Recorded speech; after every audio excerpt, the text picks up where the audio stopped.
Oh my word. It's so cute.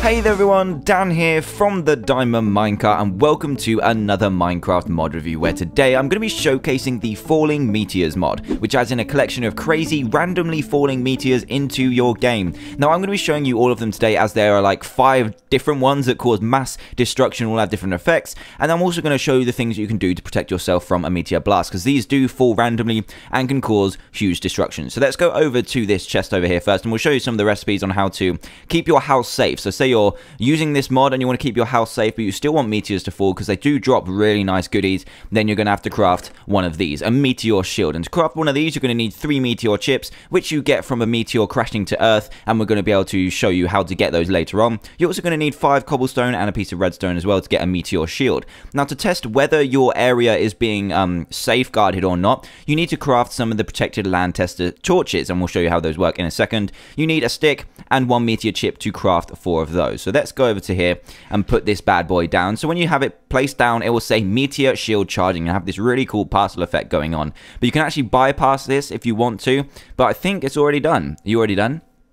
I think it may be done. But anyway, what you do is you can bypass the charging thing, because sometimes it takes up to like a couple of minutes. As you can see, it's still charging here. You can bypass it by right-clicking with one of these chunks, the meteor chips, and then you need to add power to it. So currently it's only at like 30%, but if you right-click with these, which are called red meteor gems, and you also get them from falling meteors, which I'll get to later on, you can power it up. So now the meteor shield is at 40%, and I can keep right-clicking it up and go to 60, 80, and finally 100, where it will emit this amazing beam.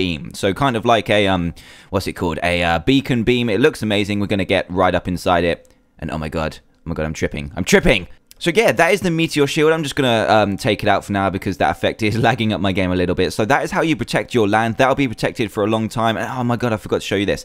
So I'll show you the protected land tester. So right now, these are on the ground like this. They are off right now, which means your land is not protected. So it will detect whether that piece of land is protected from a meteor blast or not. And at the minute, it isn't. So let's put this down.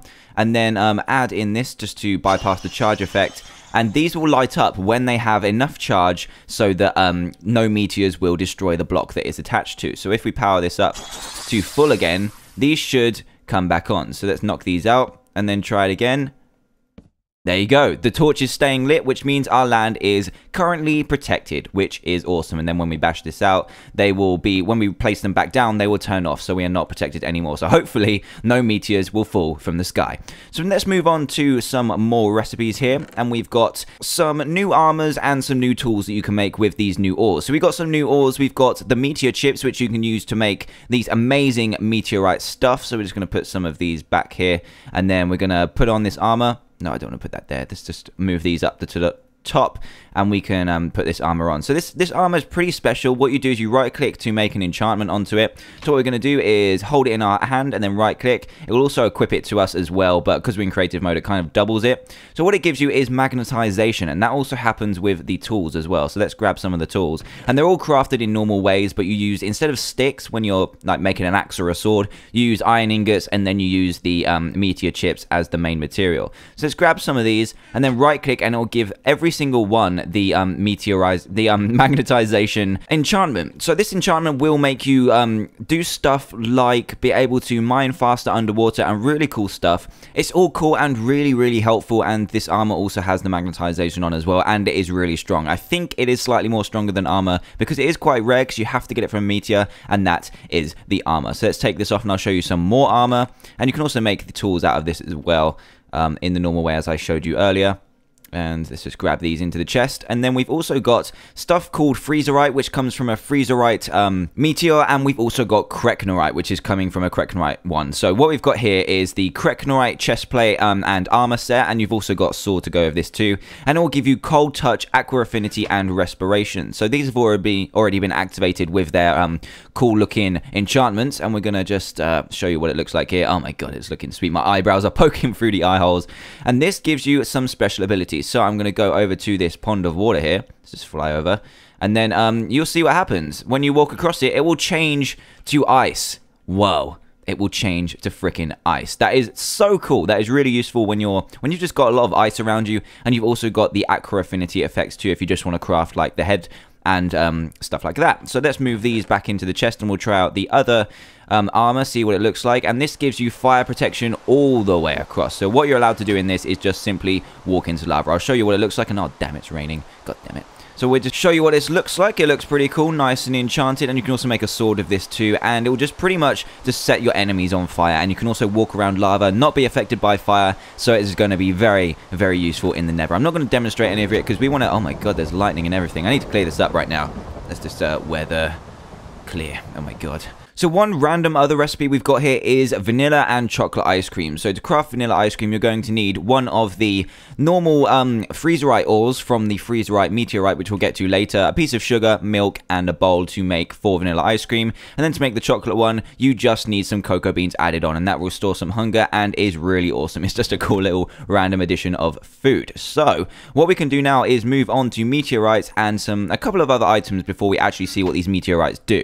So let's go over to here, and you've got 3 kind of utility items that will help you to find meteorites and see where they are landed or when they're going to hit. So this first one is a meteor proximity detector, and what you're going to need is 4 meteorite chips and then 1 redstone to craft this. And when you're holding it in your hand, you can see it's got kind of like a white bit on it, which is acting kind of like a radar, and what this does is find the nearest meteor to you. Now, this doesn't mean that it's going to find the meteor that is going to land next, it's just the one that is closest to you. So it could land at any time, and it looks like there's one pretty close. I'm not too sure, though. It's not too accurate, but it just gives you a rough idea about when you are going to get attacked. So this next one is called the Meteor Time Detector. It needs 4 freezerite crystals and a red meteor gem, all of which you can get from different meteors that drop stuff.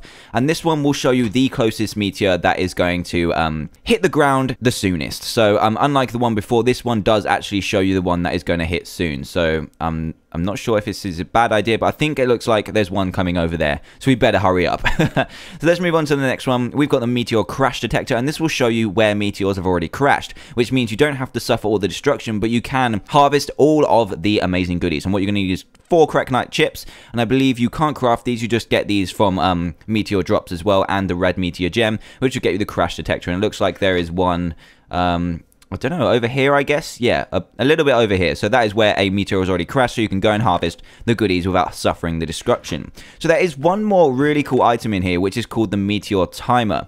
Now, the Meteor Timer it has 2 phases, and I'll show you them in a second. And to craft it, you need a red meteor gem, a freezerite crystal, Cracknite chip, 2 meteors, which are crafted by getting 4 meteorite chips in a crafting table, and a piece of redstone. Now, this is pretty cool. It kind of acts like a way to find out when a meteor is going to attack. So there's 2 modes for this, and what we're going to do is just set up a little something here. So what we're on now is the quick mode. So the meteor time will only put out a redstone signal when a meteor is just about to crash. So how this works is that oh my god, why is it on? Why is it on? This is not good. This is not good. So what this is going to do is output a signal when a meteor is about to crash. So I don't think that accounts for where you are. So it's not necessarily going to crash here, but it could crash anywhere in the world. And when it's off, that means that there's no meteor coming. So there's not one coming anytime soon, but there apparently is in this world. So what is cool as well is that you've also got a different option for it. So if you right click, it will change the power mode, and the meteor timer will now put a redstone signal when the strength based is on how close the meteor is to crashing. So this one is definitely incredibly close to crashing. So I'm pretty nervous right now. So there's one extremely close to crashing, and I don't know where it's going to crash. Oh my god. So this one will output a certain redstone signal depending on how far the meteor is away. So if it's really far away, it'll only power up 1 redstone, and then it will gradually get further. So this one's really close. It's powering up currently 5 output, which is incredible. And you can kind of have like a little gauge system, so you can have lamps slightly going up so that when the meteor is getting closer, the more lamps light up. So now I'm going to change it over to day, and hopefully the meteor won't crash into us, and then we can see what these meteors do. So let's get right to this. The first one we have is the meteor, and the way these summoners work is you just right click and throw them out like a snowball, and when the snowball lands, it will create the meteor. So this is going to be the normal meteor. Let's throw it out, and then we'll see an incoming meteor coming down, and it will just kind of drop from the sky and cause the destruction that it has. Let's see what happens. Oh my god, there it is. And look, we've got over here, we've got an alien creeper, which is like a more powerful creeper, and we also have some meteorite ore as well, which we used to get them chunks from earlier. So we've got these meteors, and you can craft the meteor chips out of them, or harvest the meteor chips. So what we've got over here is a lot of fire, a lot of destruction, and the alien creeper. So these have a random chance to spawn when the meteor hits, the regular meteor that is. And then we're gonna just kind of punch this guy and see how big his blast radius is. Oh my god, it's pretty big. So this is quite hefty material, this meteorite stuff. So definitely try crafting it for a house. And his blast radius is kind of like 3 times the normal creeper. So you need to be wary of these things. You definitely do. And I think that is the only feature, or the only prominent feature of the normal meteorite. So now we're going to move on to the freezerite. So we're just going to throw this over here and see what happens. And this is going to drop different ores and create different ores and different things. So let's see when this drops. And they also have different sizes when they come down. That was kind of like a small one. And here we go. There's some freezerite blocks down here. And as you can see, it's kind of like got a bedrock style particle effect. And yeah, when you mine this, you will get this stuff, which is freezerite, and you can use it to craft all of the weapons and all of the stuff that we saw earlier, the freezerite armors and stuff like that. And that is pretty much the only feature of the freezerite, and it will also craft loads of snow and freeze all of the water around it as well. So let's move on to the Kreknorite meteor, which is pretty beastie, and we're going to right click over there, watch it land, and see what happens. So let's see if this one's a little bit bigger. Let's have a look. Come on. There we go. This one's a little bit smaller. Oh my god, this is like the nether meteorite. So this is actually supposed to spawn like a nether portal. And the rain just in time to put out the fire. So yeah, the blaze is going to die as well. So this is like the nether one. It's actually supposed to spawn a nether portal. I'll throw up an image on the screen so you show what it is. But for some reason it's not working. I keep trying to do it, but it's just not working. And you get this amazing stuff, which you can make the Kreknorite set and tool set with. But as you can see, as it's cooling down, it's turning to obsidian. So you need to mine this incredibly quickly, and this will also spawn blazes at the point as well. So for some reason I can't seem to get it to spawn another portal, but let's try another one and see what happens, because you do get different sizes of meteor, which means that maybe, there we go, this is it. The bigger meteor will craft the nether portal, so you get a pretty much instant nether portal right here, which is looking incredible. There's some more blazes over there and some spiders too, but yeah, it crafts the nether portal. This will just take you to the nether as normal and can make a really cool addition to your world, and that is the Kreknorite meteor summoner. So let's move on to the unknown one, and this one is pretty cool. This one is pretty nice. So we're going to throw... Oh my god, where did you come from? So anyway, we're going to throw this down into this tree here and see how big this one is, and this one's pretty cool. This is one of my favorite ones, apart from the last one that I've got to show you. Here it comes. Oh my god, there we go. So this one, that was incredibly small. That was one of the smallest ones I've seen. So here we go. This is the special one. So the special one doesn't have any information of it on the Minecraft forums post.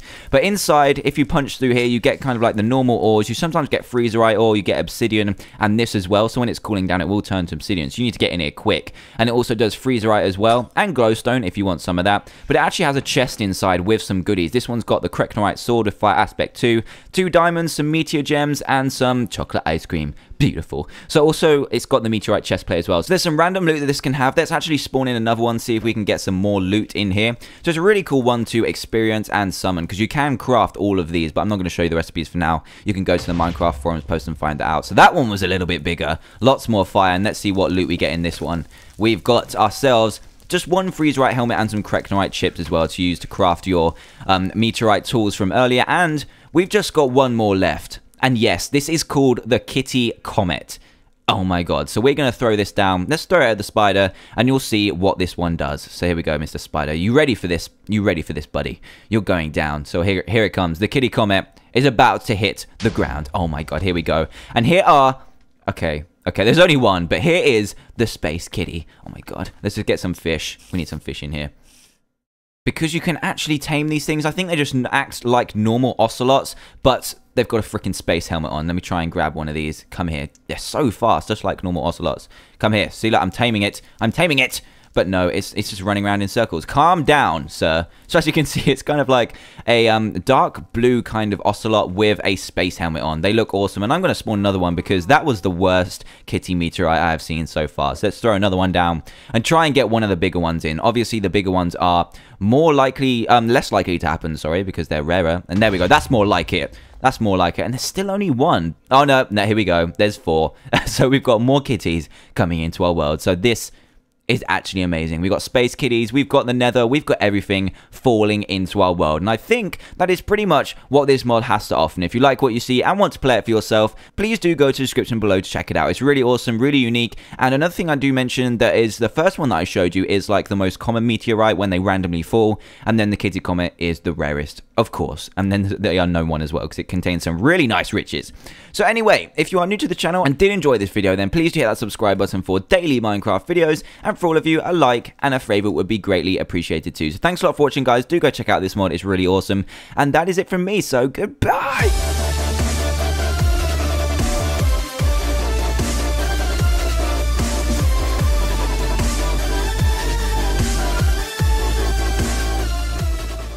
Oh my word, it's so cute.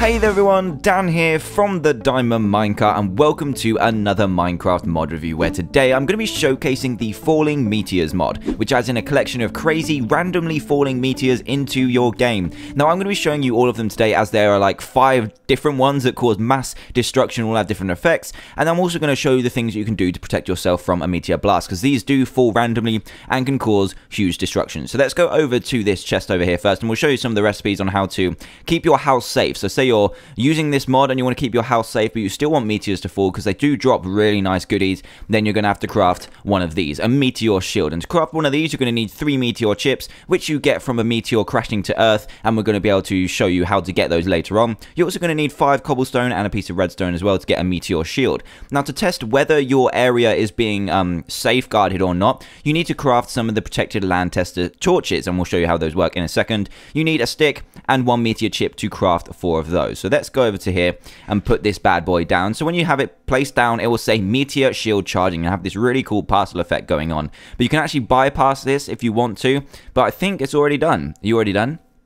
I think it may be done. But anyway, what you do is you can bypass the charging thing, because sometimes it takes up to like a couple of minutes. As you can see, it's still charging here. You can bypass it by right-clicking with one of these chunks, the meteor chips, and then you need to add power to it. So currently it's only at like 30%, but if you right-click with these, which are called red meteor gems, and you also get them from falling meteors, which I'll get to later on, you can power it up. So now the meteor shield is at 40%, and I can keep right-clicking it up and go to 60, 80, and finally 100, where it will emit this amazing beam. So kind of like a, what's it called? A beacon beam. It looks amazing. We're going to get right up inside it. And oh my god, I'm tripping. I'm tripping! So yeah, that is the meteor shield. I'm just going to take it out for now, because that effect is lagging up my game a little bit. So that is how you protect your land. That'll be protected for a long time. And oh my god, I forgot to show you this. So I'll show you the protected land tester. So right now, these are on the ground like this. They are off right now, which means your land is not protected. So it will detect whether that